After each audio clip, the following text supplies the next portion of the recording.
ఆయనను గూర్చి కొత్త కీర్తన పాడుడి.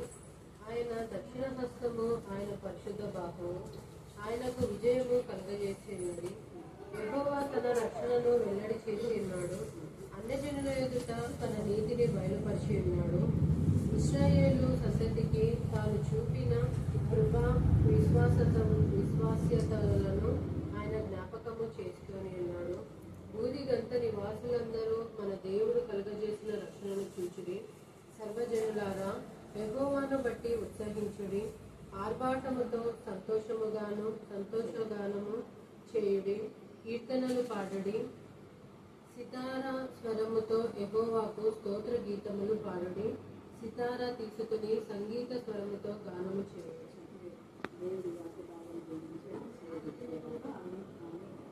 చదవబడిన లేఖన భాగంలో ఈ 2026 మరి మే మాసం అంతట్లో దేవుడు మనం కాపాడినాడు. దేవుడికి స్తోత్రం.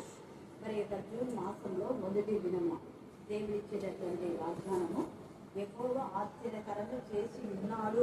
చేస్తారని చెప్పలే, ఆల్రెడీ చేసినాడు. మరి ఈ జూన్ మాసంలో ఏం చేస్తారో తెలియదు. లేదా చేసినందుకు వందనాలని చెప్పాలి. మనం వాళ్ళ ఆలన ఉద్యోగమో బాబు విషయమో ఏదో ఒకటి దేవుడు అద్భుతకరంగా చేసింది. లేదా చేసినందుకు వందనాలు అని మనం శుద్ధి చేయాలి. తర్వాత ఆయన దక్షిణ హస్తము, ఆయన పరిశుద్ధ బాహు మనకు విజయం. మన జీవితంలో విజయం కావాలంటే దక్షిణ హస్తం, తర్వాత పరిశుద్ధ బాహు. పరిశుద్ధ అనే మాట మనం ఎప్పుడైతే ఎత్తుకుంటామో అప్పుడు వాక్యమే పరిశుద్ధం. వాక్యం కంటే పరిశుద్ధమైనది ప్రపంచంలో ఏది లేదు. అంటే ఎంత ఎక్కువ వాక్యం చెప్తామో అంత పీస్ ఆఫ్ మైండ్ వస్తుంది. అదే నేను ప్రవళిక చెప్పినట్టు ఆ ధైర్యం కూడా వస్తుంది మనకు. పరిశుద్ధత అంటే వేరే తలంలో ఏం లేకుండా గాడ్ దేవుని వాక్యం గురించి ఉంటే నిర్మూలం అవుతాము. ఇంకా దేనికి మనం భయపడమాట. దేవుడు మనతో ఉన్నాడు. ఏ దృష్టి చెప్తే మనం ఏం చేయలేదు, ఎందుకంటే ఆయన గ్రహించాలి. కాబట్టి పరిశుద్ధత. అందుకే ప్రకటన 4:8 ఆ యొక్క కెరాబులు ఏం చేస్తున్నాయంటే నిలబడి 4 గంటలు పరిశుద్ధులు అదే పని కొంతమంది ఇదే అనుకుంటున్నా అంటే అలా అనడం ద్వారా వాళ్ళకి చెడు ఆలోచన చెడు కళ రాకుండా మాన్నాయని నాకు అర్థమిస్తున్నారు. దేవుడు చూసారా? అంటే పరిశుద్ధత గురించి మనం ఎంత ధ్యానిస్తామో దాంట్లోనే మనకు విజయం. అంటే అపవాది పైన విజయం పొందుకుంటే పరిశుద్ధత గురించి మనం ఆలోచించాలి. అందుకనే ఆయన దక్షిణ హస్తం అంటే వీళ్ళ దక్షిణ హస్తం ఉంది. మరి ఎజ్రాలో కరుణాహస్తం, ఆయన కరుణాహస్తం తోడగింది వల్ల నేను పడిపోయినటువంటి మందిరాన్ని కట్టగలిగింది అన్నాడు. పడిపోయిన జీవితాలను కట్టబడాలి అంటే దేవుని కరుణాహస్తం మనకు తోడుగా ఉండాలి. దేవుని కరుణాహస్తం మనకు తోడుగా ఉండాలంటే రోమా 15 మనం చూస్తే 10వ వచనంలో ఎవరి కరుణించునో వాని కరుణించును, ఎవరి ఎల్ల జాలి చూపునో వాని ఎల్ల జాలి చూపుగా రాయబడింది. ఎవరి అంటే ఎవరైతే దేవుని పైన హత్తుకొని ఆనుకొని తెలుస్తారో వాళ్ళ పైన దేవుని కనికరం ఉంటుంది. దేవుని కనికరం ఉందంటే ఆటోమేటిక్గా కార్యాలు అంతా కదా జరిగిపోతాయి. మనం అడిగిన దానికంటే ఊహించిన దానికంటే ఎక్కువనే మన మనసులో అనుకొని ప్రేర్ చేస్తే వెంటనే దేవుడు మనకు జవాబు ఇచ్చేవాడుగా ఉంటాడు. ఆయన కనికరం కరుణాహస్తం ఎజ్రాకు అంటే అనేక మంది అన్నిటిల మధ్య ఎజ్రా ఉన్నప్పటికీ ఎన్నో ప్రాబ్లమ్స్ ఉన్నాయి. ఎన్నో ప్రతికూల పరిస్థితులలో దేవుడు అనుకూలంగా ఏర్పాటు చేస్తున్నారు. మన జీవితంలో కూడా ఇన్ని సమస్యల వలేమబ్బా దీని నుంచి మనం ఎట్లా ఓవర్కమ్ చేయాలని మనం అనుకుంటాం. కానీ చేయగల సమర్థుడు మన దేవుడు ఉన్నారు. కాబట్టి ఆ వాక్యపు శక్తిలోనే వాక్యపు శక్తి, పరిశుద్ధాత్మ శక్తి, పునరుద్ధాన శక్తి, మరి అలాగా దేవునికి మహిమకరమైన విధానంలో మనం ఎప్పుడైతే ముందుకు వెళ్తామో ఆ శక్తులు అపవాది పైన ఉన్నటువంటి క్రియలు లైపరిచి అపవాది శక్తి కంటే ఆ శక్తి ఎక్కువైనప్పుడు మనం విజయం వస్తుంది. అందుకే దక్షిణ హస్తము అంటున్నాడు. ఆయన పరిశుద్ధ బాహు మనకు విజయము కలుగజేసింది. యెహోవా తన దక్షిణ వెల్లడి చేస్తున్నాడు. అన్యజనుల ఎదుట తన నీతిని బయలుపరిచినాడు. కాబట్టి దేవుడు ఇశ్రాయేలు సంతతిని చేసిన విధానంలో ఇశ్రాయేలు సంతతి అంటే అది ఇశ్రాయేలు కదా మనకు కాదే అని కొందరు అనుకుంటుంటారు. అప్పుడు ఇశ్రాయేల్ ఇప్పుడు క్రీస్తు రక్తంలో మనమందరం కూడా ఇశ్రాయేలీలమే. ఎందుకంటే యూదా గోత్రం చూపమైన వేసే రక్తంలో మనం కలగబడినా కొనబడినా ఆయన స్వకీయ సంపాద్యం. ఇంకా గోత్రాలు వంశాలు అనేవి లేవు. క్రీస్తు వంశాలలో అందరం చేర్చబడినాం. వాళ్ళు యూదులైనా 12 గోత్రాలైనా ఏ గోత్రమైనా ఏ వంశమైనా అన్ని జాతులు అన్ని తెగలు అన్ని మతాలు క్రీస్తు వంశావళిలో మనం ఏకమై ఉన్నాం. కాబట్టి ఆ క్రీస్తు వంశావళిలో చేర్చబడిన మనకు దేవుడు విజయాన్ని, సంతోషాన్ని, సమాధానాన్ని, నెమ్మదిని కలుగజేయగాక. ఆమేన్. సమయమందు మన మధ్యన సరిగ్గా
ప్రబలిగా ప్రతి ప్రాంతానికి మీరు జవాబు దయచేయాలని ప్రార్థిస్తున్నాం.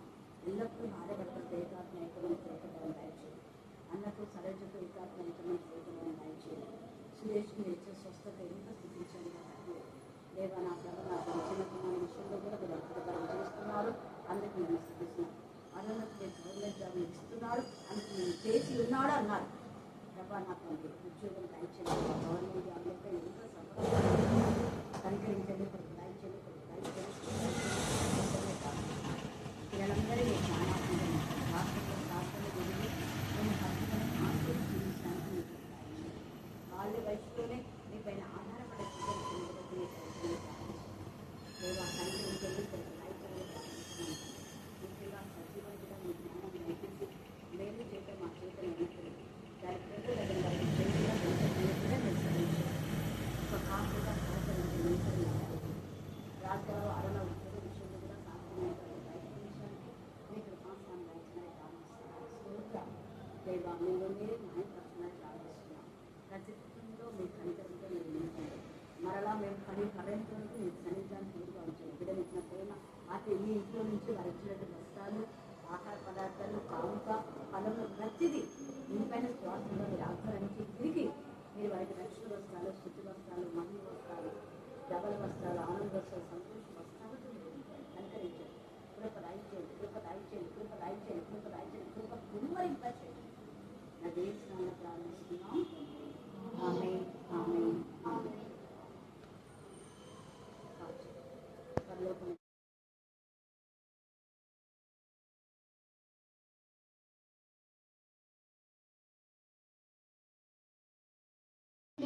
హెర్మోను మంచివాదను ఆశీర్వాదమును శాశ్వత జీవమును ఆశ్చర్యానందవలనని యెహోవా సెలవించి ఉన్నాడు. కీర్తనల గ్రంథం 134వ అధ్యాయము 1 నుండి 3 వరకు. యెహోవా సేవకులారా, యెహోవా మందిరంలో రాత్రి నిలుచుండు వారులారా, మీరందరూ యెహోవాను సన్నుతించుడు. పరిశుద్ధ స్థలము వైపు మీ చేతులెత్తి యెహోవాను సన్నుతించుడు. భూమి ఆకాశంలో సృజించిన యెహోవా సియోనులో నిన్ను ఆశీర్వదించునుగాక. ఆమేన్. ఎందుకనగా ప్రభునామం బట్టి ప్రార్థన చేయవాడెవడు వాడు రక్షింపబడును. రోమిలకు రాసిన పత్రిక 12వ అధ్యాయం 21వ వచనం. కీడు వలన జయింపకుండా మేలు చేత కీడును జయించును. మొదటి రాజులు 9వ అధ్యాయం 3వ వచనము. ఆయనతో ఇలాగూ అంగీకరించాను. నా సముఖమందు నీవు చేసిన ప్రార్థన విన్నపములను నేను ఆలకించి నా నామము సదాకాలము అక్కడ ఉంచుటకును నీవు కట్టించిన ఈ మందిరము పరిశుద్ధపరిచి ఉన్నాను. నా దృష్టి నా మనసు అక్కడే ఉండును. కీర్తనల గ్రంథము 128 సంకీర్తన 6వ వచనము. నీ పిల్లల పిల్లలను నీవు చూసేదను, ఇశ్రాయేలు మీద సమాధానం ఉండును గాక. 14వ అధ్యాయము 18వ వచనము. మిమ్ము నాథలుగా విడువను, మీ యొద్దకు వత్తును. కొంతకాలమైన తరువాత లోకము నన్ను మరి ఎన్నడను చూడదు. అధ్యాయము 14వ వచనము. భక్తిహీనులతో చర్మకము దుష్టుల మార్గమున నడవకము.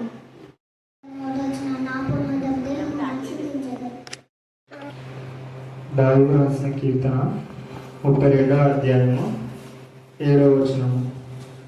నా దాగు చోటు నీవే, శ్రమలో నుండి నీవు నన్ను రక్షించదవు, విమోచన గానములతో నీవు నన్ను ఆవరించదవు. దేవుడి పరిశుద్ధ వాక్యం దీవించున్నాను. బట్టి ప్రశస్తమైన మీ సన్నిధానములకు వధింపబడిన గొర్రెపిల్ల రక్తానికి ఎంత స్థుతించినా కూడా తక్కువే. చదువున లేఖన భాగం మా తండ్రి కీర్తన 32 ఆశీర్వదించి విరిచి మా అందరి జీవితాల్లో మీరు పరిరక్షమని ప్రార్థిస్తున్నాం. దేవ యొక్క మా తండ్రి జూన్ మాసంలో మొదటి మంగళవారం దినమున నా ప్రభ నా తండ్రి మీరు సన్నిధి కాంతి నా తండ్రి బిడ్డకు మీరు తోడుగా ఉంచమని ప్రార్థిస్తున్నాం. ప్రార్థన శక్తి నా ప్రభ నా తండ్రి ఇక్కడ చేరిన ప్రతి బిడ్డకు దయచేయండి తండ్రి. దేవ పునరుద్ధాన శక్తి ప్రతి బిడ్డకు మీరు దయచేయని ప్రార్థిస్తున్నాం. దేవ పరిశుద్ధాత్మ శక్తి ప్రతి బిడ్డకు మీరు దయచేయండి. వాక్యం శక్తి ప్రతి బిడ్డకు మీరు దయచేయమని ప్రార్థిస్తున్నాం. దేవ మేమందరం మీ ఎందు ఏకమే ఉన్నాం ప్రభావ. అందరిని బట్టి మేము స్థుతిస్తున్నాం. వాక్యంలో వాక్శక్తితో మీరు మార్చి వాక్యం బయలు వెలుచున్నప్పుడే ఆత్మీయ మానసిక శారీరక రుగ్మత నుంచి విడిపించమని ప్రార్థిస్తున్నాం. నమ్మదగిన దేవ మగ్ధులేని ఆంటీ వారి యొక్క కుటుంబాన్ని, సరోజ టీచర్ వారి కుటుంబాన్ని, డాక్టర్ భావన కుటుంబాన్ని నా తండ్రి, సోదరి మా ప్రభ నా తండ్రి, మరి నా తండ్రి విజయలక్ష్మి నా ప్రభ, వరలక్ష్మి రెడ్డి వారి యొక్క కుటుంబాన్ని నా తండ్రి, కృష్ణారెడ్డి కుటుంబాన్ని నా తండ్రి, లక్ష్మి కుటుంబాన్ని నా ప్రభ నా తండ్రి ప్రార్థించమని చెప్పిన ప్రతి ఒక్కరిని మేము కరుణాపీఠంలో ఎత్తుపడుతున్నాం. వెరాడ చిరు శక్తులు ఏ స్థానంలో గద్దించి వార్తలకు బంధించమని ప్రార్థిస్తున్నాం. దేవ ఈ కుటుంబంలో నెమ్మది సమాధానం కలుగజేదు కాక. ప్రత్యేకంగా దేవకృపం వంటి నా ప్రభ నా తండ్రి హాస్పిటల్లో ఉంటుండగా నా తండ్రి ఆమె ఆపరేషన్ మీరే సక్సెస్ చేయమని ప్రార్థిస్తున్నాం. రాసు వాళ్ళ బంధువుల అమ్మాయి కూడా నీ నామంలో నీ రక్తంలో పూర్ణ స్వస్థ మీరు ఇస్తున్నారు. అందుకు మీకు వందనాలు స్తుతులు స్తోత్రం చెల్లిస్తున్నాం. దేవ ఈ సమయం అంతా ఆపరేషన్ థియేటర్ ఉన్న ప్రతి బిడ్డ ఆపరేషన్ సక్సెస్ అవును కాక. దురాత్మల సమయం వేసినాం లయపరచమని ప్రార్థిస్తున్నాం. చీకటి శక్తులు వేసినాం లయపరచమని ప్రార్థిస్తున్నాం. దేవ కుటుంబంలో ఉన్న అల్లజడి కలవరాలు వేసినాం లయపరచమని ప్రార్థిస్తున్నాం. మీరు సమాధానంకు కర్త, అల్లరికి కర్త కాదు ప్రభా. దేవరాత్రి కీడు చేయటం మాని మేలు చేయమని మీరు సెలవిచ్చారు. మేలు చేయ విధానంలో ప్రతి బిడ్డ ఉండటానికి మీ కృపాను దర్శనమని ప్రార్థిస్తున్నాం. దేవా నీలో మేమందరం కూడా సమానమే మా ప్రభా. స్తోత్రం.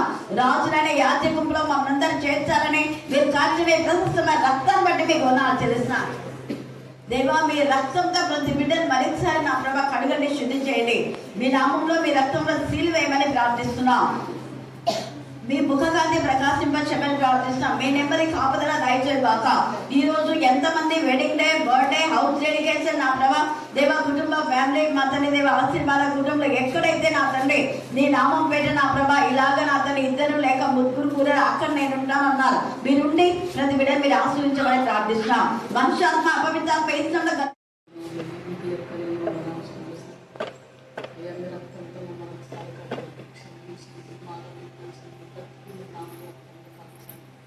ప్రతి విషయంలో జ్ఞానంతో మర్చిపోయాము అనే స్థితి రాకుండా శాశ్వతంగా సమాప్తం. అయ్యే ఏ విషయంలో మాకు ఇంపార్టెంట్ జ్ఞాపకించుకోవడానికి జ్ఞాపశక్తిగా ఇచ్చింది. యోసేపు ఇచ్చిన వేదిక జ్ఞాపకం మాకు వచ్చింది. దానికి ఇచ్చిన శ్రేష్టమైన అద్భుతం మాకు వచ్చింది. వెనుకల చెవి గ్రహించగల మనసు మాకు వచ్చింది. వాక్యాన్ని జీవించడానికి మరి యొక్క మనములందరినీ నామరక్తము ముద్రించుకొని గద్దించి శిక్షించి సరిచేసి స్థిరపరిచి బలపరిచి ప్రభావ మంచి మన సాక్ష్యం సాక్ష్యం ఏ స్థితిలో నుంచి లేవలేక స్థితిని మర్చిపోకుండా మర్చిపోకుండా నమ్మకంగా మాదిరికరంగా ఆశీర్వాదకరంగా ఉండడానికి సాధించాలి. మరి యొక్క వారి పరిశుద్ధమైన పవిత్రమైన వాక్యంతో నన్ను మమ్మల్ని అందరినీ కలిగి శుద్ధి చేసి అయ్యా చక్కగా నిలబెట్టమని మమ్మల్ని బట్టి మా కుటుంబాన్ని పిల్లల్ని ప్రతి ఒక్కరిని కూడా మీరు మార్చుకునే విధంగా మేము ఉండడానికి ప్రతి విషయంలో తగ్గించి ప్రభు మీ వశంలోకి తీసుకొని ప్రభు మీ నామలు రక్తంలో ప్రభు మీరు మీ బిడ్డలని ప్రభు మాదిరిపోవడానికి ఇక్కడ వచ్చిన ప్రతి ఒక్క బిడ్డాసుతో మీరు తీసుకుని మీ నామ రక్తంలో ఉంచుకుని నిజంగా ఏ సందర్భ వేడుకొని కొనుక్కొని ఉంటున్నాం మా మొట్టమొదటి దివాదేవుడికి లెక్కలేని వందనాలు చెల్లిస్తున్నాను. నాకు ఇచ్చిన అవకాశం బట్టి అక్కడ వందనాలు. నేను ఆల్రెడీ క్షమాపణ అడిగినాను దేవుడిని, అక్కడ కూడా సారీ అడుగుతున్నాను. ఎంత ట్రై చేసినాను 7కి రావడానికి, అప్పుడే చిన్నోడు ఏడుపు స్టార్ట్ చేసి నాకు భయం అవుతుంది. ఏంది దేవుడా, నేను ఇప్పుడన్నా దగ్గరుండి కూడా నేను 7కి పోలేకపోతున్నాను అని పంపితే అంటే చాలా ఏడుపు ఇబ్బంది బాధేసింది. ప్రభు నన్ను క్షమించి నేను లేటుగా పోతున్నాను వచ్చేసి. కీర్తనలు 32 చదువుకున్నాం కదా, 7వ వచనం. నా దాగు చోటు మీదే శ్రమలో నుండి నీవు నన్ను రక్షించదవు, విమోచన గానములతో నీవు నన్ను ఆవరించదవు. నా దాగు చోటు నీవే. నిజంగా పరిశుద్ధాత్మ దేవుడు మాకు తోడై ఉండకపోతే, మమ్మల్ని కనికరపడకపోతే, మమ్మల్ని చూడకపోతే మాకు స్థితి లేదు. మేము ఒకప్పుడు అసలు ఎట్లాంటి స్థితి అంటే నేను ఏం చెప్పలేము ఆ స్థితిని.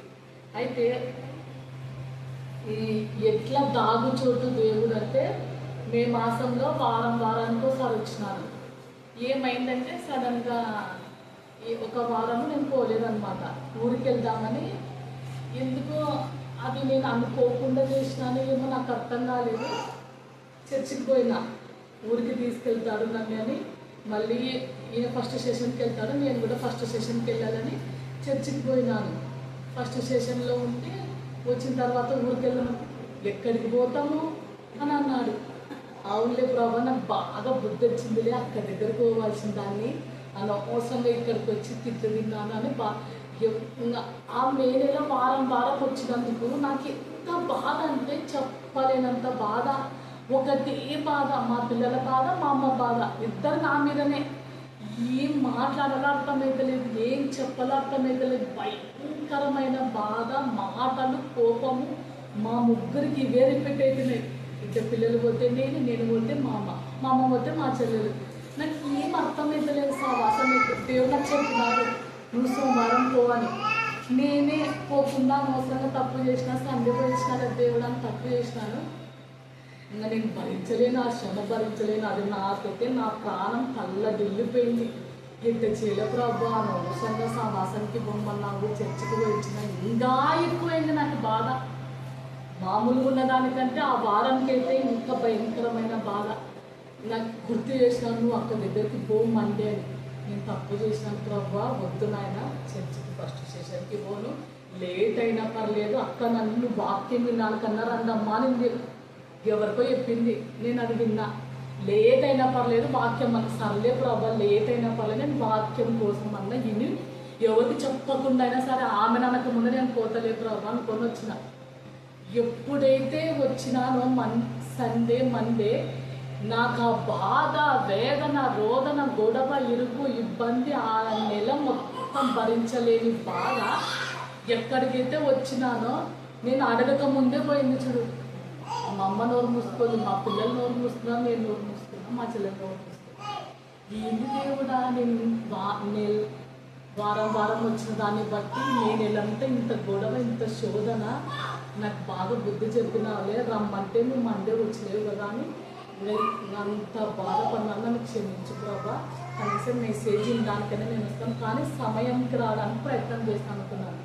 అయితే దేవుడు ఎంత దాగు చోటుగా ఉన్నాడంటే నేను చెప్పలేను ఆ బాధ. ఇంకా ఎవ్వరు తల్లికి మించి, తండ్రికి మించి, నా గురువు, నా దైవం దేవుడే అన్నంత ఆదుకున్నా నన్ను. నా ఒక్కదాన్ని బట్టే నేను ఎప్పుడైతే ఇక్కడికి వచ్చి నేను నేను ప్రేయర్ కూడా చేసుకోలేదు. నేను ఎందుకు ప్రభా ఇట్లా ఉంది మా ఇంట్లో పరిస్థితి అని ఊరికే మెసేజ్ విన్నాను.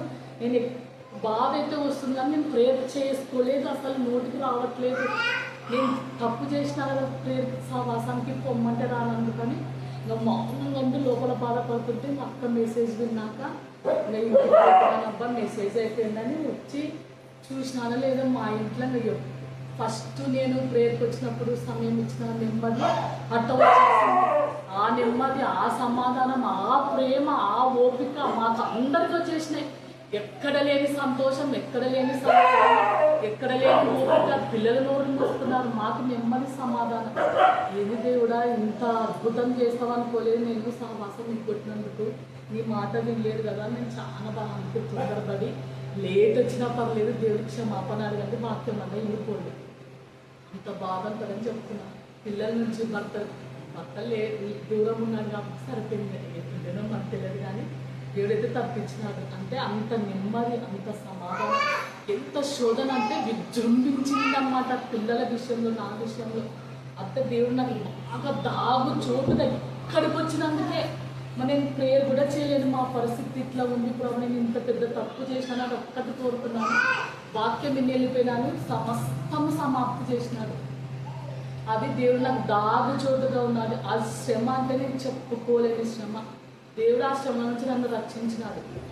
ఆదికాండము 16:7. ఆదికాండము 16:7 మనకి తెలుసు. అక్కడ ఎవరున్నారు? హాగరు ఉంది కదా. ఆమె షూరు అరణ్య మార్గంలో పోతా ఉంది. అయితే దేవదూత మాట్లాడినాడు, నువ్వు ఎక్కడికి వెళ్తున్నావు, మరి ఎందుకు వచ్చినావు షారాయ్ దగ్గర నుంచి అని. అయితే మళ్ళీ బొమ్మన్నాడు. అయితే ఆమె పరిస్థితి ఏమి? తన కుమారుడు తాను ఇద్దరు ఒంటరిగా ఉన్నారు. అక్కడ వాటర్ లేవు. అయితే పరిస్థితి ఏమి?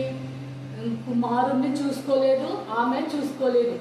ఇద్దరు ఆ అరణ్యంలో శ్రమ పడినారన్నమాట వాటర్ కోసం. అయితే దేవుడు ఏమన్నాడు? రక్షిస్తాను, నువ్వు బాధపడుతున్నావు కాబట్టి నీ కుమారుని రక్షిస్తాను, నిన్ను రక్షిస్తాను. ఆ రక్షించడము, ఆ శ్రమ, దేవుడు అక్కడ ఆమెకు తోడుగా ఉన్నాడు, ఆమె దాగు చోటుగా ఉన్నాడు. కాబట్టి నన్ను చూచిన దేవుడు యెహోవా యిరని దేవుడికి అక్కడ ఆమె పేరు పెట్టుకుంది. అంటే స్త్రీ అయినా పురుషుడైనా పిల్లలైనా ఎవరైనా ఫస్ట్ తల్లికి ప్రాధాన్యత ఉంది. తల్లి ఒక పాత్రని పోషిస్తుంది. దేవుడు స్త్రీ గర్భంలో నుంచి వచ్చినాడు కదా. అయితే దేవుడు అద్భుతంగా స్త్రీలను అందరినీ వాడుకున్నాడు, ఎవరిని ఎక్కడ వదిలిపెట్టలేదు. చివరికి రాజునైనా దేవుడే వాడుకున్నాడు, సమర స్త్రీలను కూడా దేవుడే వాడుకున్నాడు. అయితే ఏమి అంటే తెలుసుకునేది ఎంత తెలుసుకున్నాము, దాన్ని ఎట్లా జ్ఞాపకం చేసుకొని ఎట్లా ఫాలో అవుతున్నాము. ఈ వాక్యానుసారంగా ఇక్కడ ఏం వింటున్నాము, వినేది ఎంతవరకు మనం పెట్టుకుంటున్నాము, ఎంతవరకు ఇక్కడ సమయం గడుపుతున్నాము అనేది మనం జ్ఞాపకం చేసుకోవాలి. అయితే ఆమె బాధ, నా కుమారుడు నా స్థితి ఏంటి దేవుడా అన్నప్పుడు, శ్రమలో నిన్ను రక్షిస్తాను, నీ మొర నేను విన్నాను అని చెప్తాడనమాట. అంటే ఆ స్త్రీకి ఒకటి దేవుడు ధైర్యం, ఒక మాట విడుదల చేసినాడు. మనకి ఎన్ని మాటలు వినిపిస్తున్నాయి కదా. ఇంట్లో సెల్ చూస్తాము, టీవీ చూస్తాము, మేము టీవీ చూడము, సెల్లులోనే వాక్యం పెట్టుకుంటాము, అంతే. ఆపేసుకున్నాం టీవీ, ఆపేసుకున్నాం సెల్లులోనే మా వాక్యాలు ఉంటాం, అక్క పంపించినవి, ఇంకా ఎవరైనా ఏవైనా పంపిస్తే ఇంపార్టెంట్వి చూస్తాము, మెసేజ్లు వింటాము. మా పిల్లలకు కూడా అప్పుడు చూపిస్తుంటుందని ఇప్పుడు చూపించడం ఆపేసుకున్నాము దేవుడి దయ వల్ల. అయితే ప్రేయర్ చేయండి, వాక్యం పలకండి అని పిలుచుకొని వాక్యం పలికియడము, పాటలు పాడుతుంటే ఆ పాప నాతో పాటు క్లాప్స్ ముగ్గురం కొట్టుకొని, మా అమ్మ మా చెల్లెలు రారు, వాళ్ళని పిలువను, వాళ్ళు ఏదో ఒక పని ఉందంటారు, మేము ముగ్గురమే ప్రేయర్ చేసుకుంటాము, మేము ముగ్గురమే క్లాప్స్ కొట్టుకొని పాటలు పాడుకొని చేసుకుంటాం. ఒక్కోసారి నాకు ఫేరీ సహకరించాడు, చిన్నోడు సహకరిస్తాడు, ఒకసారి చిన్నోడు ఒకసారి ఫేరీ సహకరిస్తాడు, ఒకసారి ఇద్దరు సహకరించారు. నాకు ఏడుపు వస్తుంది, ఏంటి దేవుడా, చిన్న పిల్లలు కూడా నాకు రారు, నాకు ముందే వాళ్ళని సిద్ధపరచన్నప్పుడు నేను ఇక్కడికి వచ్చినప్పుడు ఆ పిల్లలు కూడా నా దగ్గరకు రావడం దూరమైనారు. మా చెల్లి దగ్గరకు పోతుంది, ఇక్కడ ప్రేయర్ వినిపోయినా కదా, నేను చెప్పకుండా నా దగ్గరకు వచ్చి కూర్చుంటున్నారు. నేను పలకండి అనక ముందు వాక్యము స్టార్ట్ చేస్తుంటే వాళ్ళే పలుకుతున్నారు. నేను ఏమని ఎంత పోగొట్టుకున్నా కదా, నాకు కొంచెం కూడా లేదు కదా దేవుడు అనిపించింది. ఇన్ని మెలులు చేసుకొని అనవసరంగా పోగొట్టుకుని ఇప్పుడు చూడు దేవుడు నేను అడగకపోయినా కూడా వాక్యాలు పలికిస్తున్నాడు, ప్రేయర్కి సిద్ధం చేస్తున్నాడు, వంటకి సిద్ధం చేస్తున్నాడు, సహకరించడానికి సిద్ధం చేస్తున్నాడు. ఎన్ని అంటే నేను ఏమి చేసుకోలేనివన్నీ మే నెలలో ఏవైతే కోల్పోయినానో అన్నీ తిరిగి నాకి, నా పిల్లలకి, భాగస్వామికి అన్నీ సమకూరుస్తూ నడిపించినాడు. అయితే తర్వాత ఈ స్త్రీ జీవితంలో తల్లడిల్లిపోయింది. కానీ ఏ స్త్రీ అయితే బాధపడిందో ఆ స్త్రీ ద్వారానే దేవుడు అద్భుత రీతిగా వాక్యాన్ని ప్రకటించడానికి సిద్ధం చేస్తున్నారు. అయితే వాక్యంలో ఏముందంటే, స్త్రీ తన గర్భమందు పుట్టిన చంటి బిడ్డనైనా మరచును కానీ నేను మరవను అని అంటాడు. అంటే దేవుడు కొన్నిసార్లు మనకి బుద్ధి చెప్పడానికి కూడా తీసుకొచ్చినాడేమో నాకు అనిపించింది. లేకుంటే ఇంత తప్పు చేసుకొని ఇంత భయంకరమైన శోధనని తెచ్చుకుంటాను అనుకోలేదు. అయితే ఏమి చేసినా కూడా నాకు దేవుడు మంచి చేస్తాడనే నాకు నమ్మకం. నాకు ఏది వద్దు దేవుడా, ఈ సహవాసంలో దూరం ఉన్నా కూడా నేను దగ్గరికి రావాలా, నేను కంటిన్యూ కావాలా, ఇక్కడ కంటిన్యూ కావాలని ఆశపడుతున్నాను. నాకు ఏది వద్దు, ఇక్కడ కంటిన్యూ అయితే నాకేం కావాలో నువ్వు నాకు అన్ని ఇస్తానో నాకు నమ్మకం ఏర్పడింది అంతే. తర్వాత మార్కు సువార్త మనకి అధ్యాయం కూడా తెలుసు. మార్కు సువార్త 5:25 కదా. అక్కడ ఎవరున్నారు? రక్తస్రావ స్త్రీ కదా. అయితే ఆ స్త్రీ కూడా ఎట్లా బాధపడింది కదా, మొత్తం వ్యయం అంతా ఖర్చు పెట్టిందని ఉన్నారు వాక్యంలో. అంటే ఎంత డబ్బులు ఖర్చు పెట్టినా, ఎంత బంగారం ఖర్చు పెట్టినా, ఏమి చేసినా ఇంత మంచి వాక్యం వినలేము, ఇంత మంచి సహవాసం నాకు తెలిసి ఎవరికన్నా ఉందో లేదో నాకు తెలియదు. కానీ నాకైతే పెద్ద బంగారం లాంటి సహవాసం.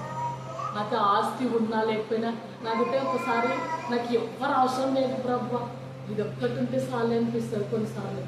ఏముంది ప్రభా లోకంలో ఏమి లేదు, ఏది శాశ్వతం కాదు, ఏది మా వెంట రాదు కదా ప్రభా. ఇక్కడికి వచ్చిన నెమ్మది, ఇక్కడ చేసిన ప్రార్థన, ఇక్కడ పొందిన ఓదార్పు, ప్రేమ ఎక్కడ దొరకవులే ప్రభా అనిపించింది నాకు. ఎక్కడ దొరకవు, ఎక్కడ కూడా నేను చూడలేదు అనిపించింది. అయితే ఆ స్త్రీ ఎంత బాధపడుతుంది కదా. అంత జన సమూహం అంతా యేసయ్య ముందున్నాడు, వెనకాల వీరున్నాడు. నేను కొంచెం తాకితే చాలు, దాగి దాగి దాగి కదా కొంచెం వర్షం చెంది ముట్టుకుంటే చాలు. నా దాగు చోటు ఈయననే, నేను కొంచెం వర్షం చెంది ముట్టుకుంటే చాలా. ముట్టుకుంది కదా, సంపూర్ణమైన విడుదల పొందింది. నేను కూడా సంపూర్ణమైన విడుదల పొందుకున్నా. ఆ సమస్త బాధ, నిలబడిన బాధ, వేదన, రోదన సంపూర్ణమైన విడుదలైంది. ఇంకా మా జీవితంలో నువ్వు ఎవరు ఏమి చిచ్చు పెట్టడానికి కూడా వీలేదు, అట్లా కంచె వేసినాడనిపించింది ఇక్కడికి వచ్చిన తర్వాత. అందుకే పిల్లలు కూడా ఎవరినో ఒకరు తీసుకురావాలని ఆశపడుతున్నారని మీరు కూడా ట్రై చేయాలి. అయితే అంత అద్భుతంగా చేసిన దేవుడు వాళ్ళ జీవితంలో, ఈ స్త్రీ జీవితంలో కూడా చేసినాడు. నిన్న అక్కడ కూడా దృఢమైన విశ్వాసం అని చెప్పింది. అక్కడ కూడా వాళ్ళకి శ్రమ వచ్చింది. అయితే శ్రమ వచ్చినప్పుడు ఏమన్నారు వాళ్ళు? విశ్వాసంలో దృఢపరచి, అంటే దృఢపరచిన విశ్వాసంలో శ్రమ ముందుంది కాబట్టి ఏం చేసినాడు దేవుడు? వారికి విశ్వాసంలో దృఢపరిచినాడు. అంటే శ్రమ చిన్న వస్తాయి, పెద్ద వస్తాయి, ఎప్పుడు చెప్పుకోలేని వస్తాయి, ఎప్పుడు జయించలేని శ్రమలు కూడా వస్తాయి.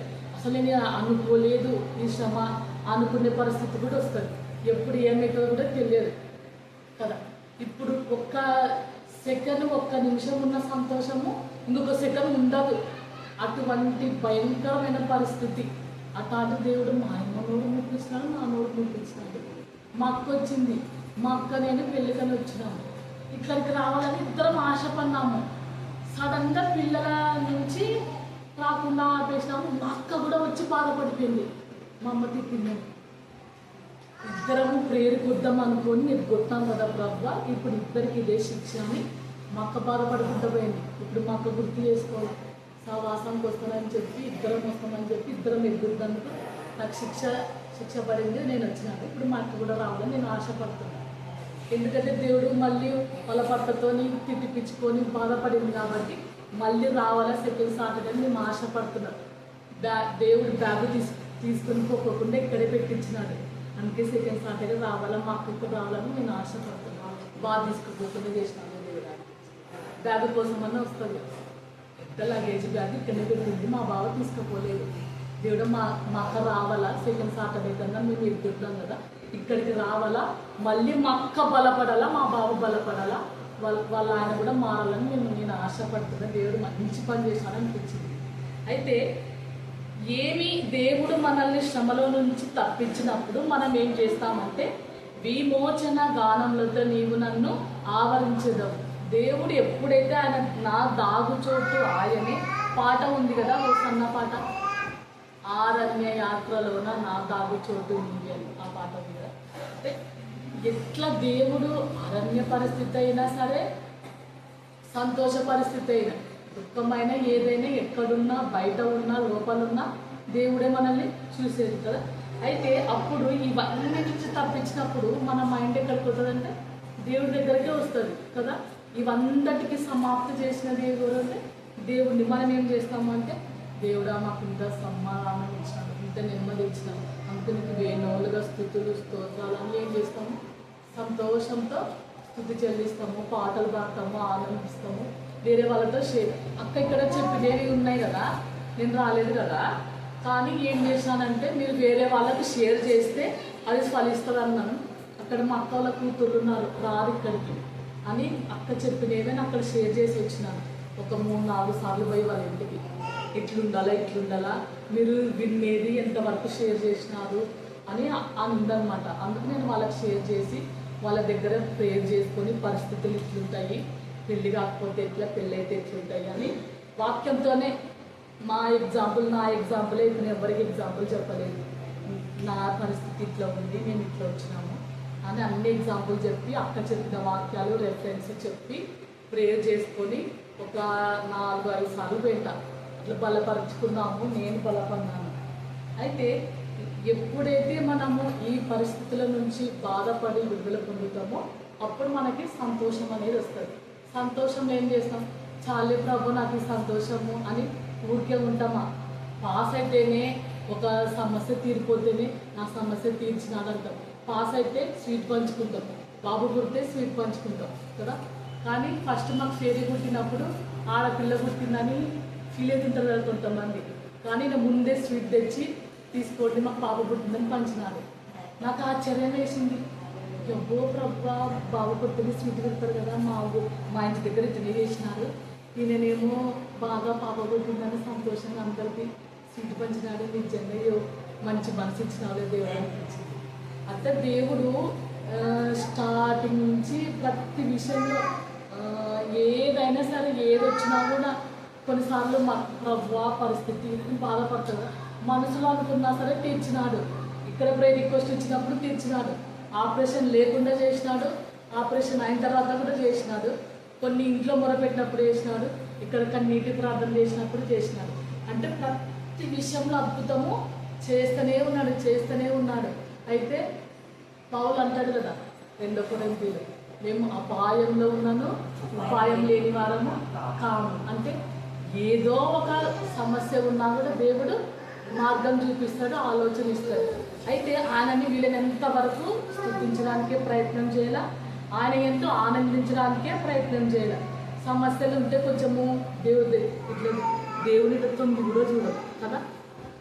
అయితే మన పరిస్థితి ఎట్లుంటుంది, నీకు సమస్య వచ్చిందని నువ్వు కనీసం తిట్ట కూడా చూడవు, కానీ వ్యర్థమైన దానిని అయితే వంగి చూస్తాం, కనిపిస్తలేదు, చూస్తలేదు, వస్తుందా లేదా, చేస్తుందా లేదా కదా.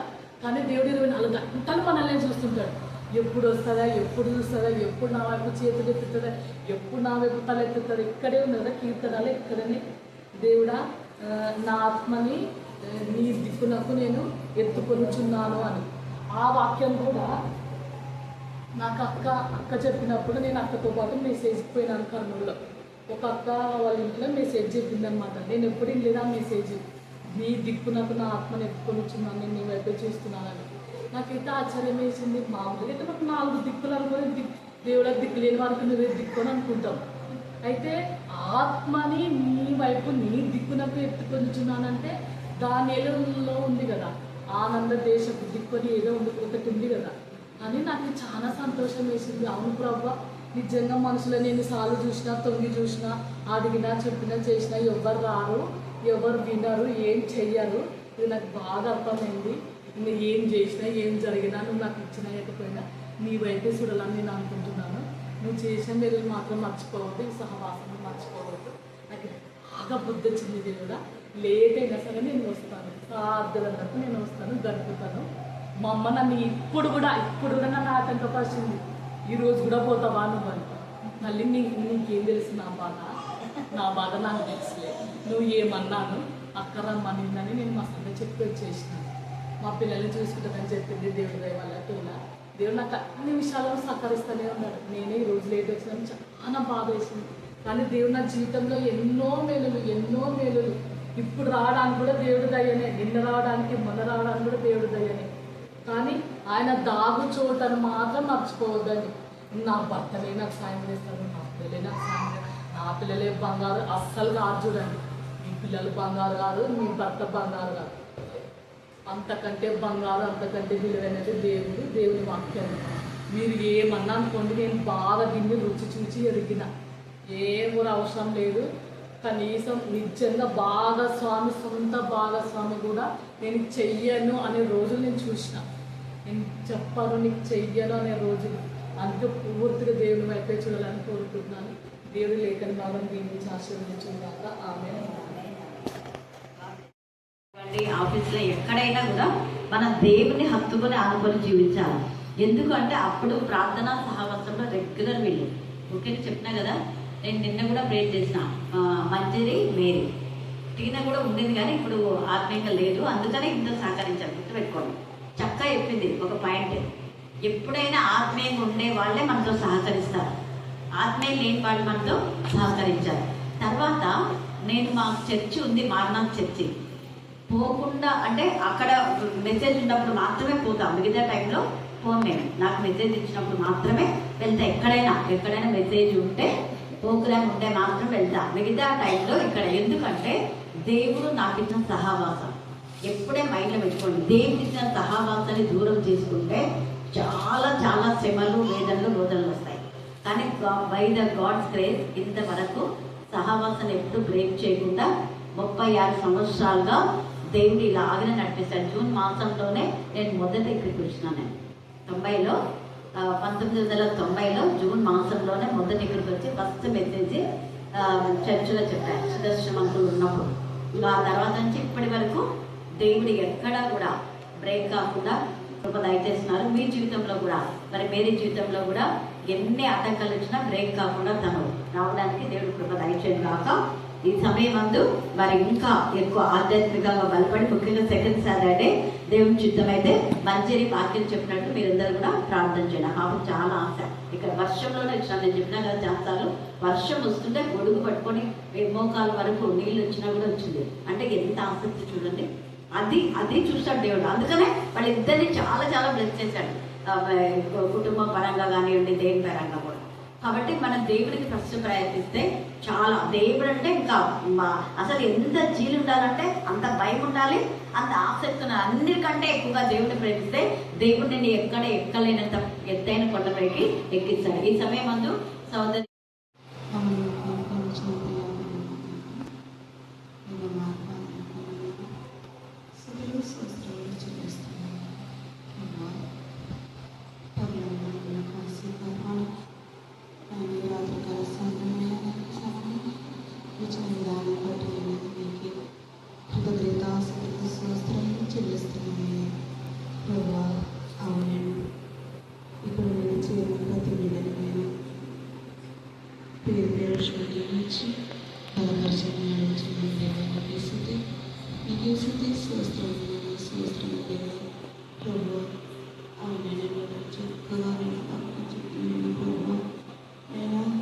ఎన్నో పోగొట్టుకున్నాను మాత్రం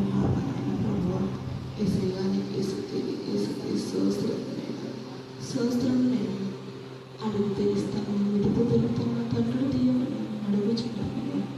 నీ పాదాలు బట్టి అడుగుచున్నాను. నీకేసుకి సోస్త్రము నేను సోస్త్రము ప్రభు. అవిడితో మాట్లాడను గమ్మ పట్టి నేను నీకే దాసులు సోస్త్రము చెల్లిస్తున్నాను ప్రభు. నైనా ప్రభు తండ్రి, పిల్లలు కానీ నేను భర్త కానీ నేను భర్త పిల్లలను కాసి కాపాడ దేవా. నీకే స్వస్థము పరిశుద్ధుగా ఇతరులకు తండ్రి సమాధానం నేను ప్రభు. అమ్మగారు మమ్మల్ని ఎంతో గద్దించిన ప్రభు ఆయన నోటితో మేము మాట్లాడిన విధానం బట్టి నేను నీకే స్వస్థము. ఆవిడ ఎంత గద్దించినైనా ప్రభు, ఆయన కాదైనా గద్దించింది నేను తండ్రి. మమ్మల్ని గద్దించుకున్నాము నేను ప్రభు, సహాయం చేసిన విధానం బట్టి నేను నీకే సోస్త్రము దేవా. పరిశుద్ధుడా నీతులకు తండ్రి, రాజులకు రాజా నీకే స్తుతి. నీకేసి తీసుకొస్తాను ప్రభా.